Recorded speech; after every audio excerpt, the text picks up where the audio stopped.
Not only is this tree dead, but it's an extreme hazard with that rotten dead root and that cavity in the base.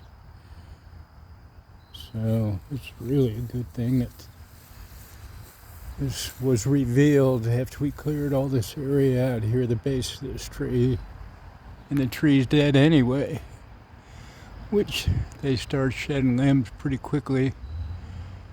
With sycamores, dry out quickly and start shedding limbs, and kids, when we were working here, seemed to congregate on the other side of this fence at different times. So sooner the better with this tree getting taken out, which is going to be 2 days from now.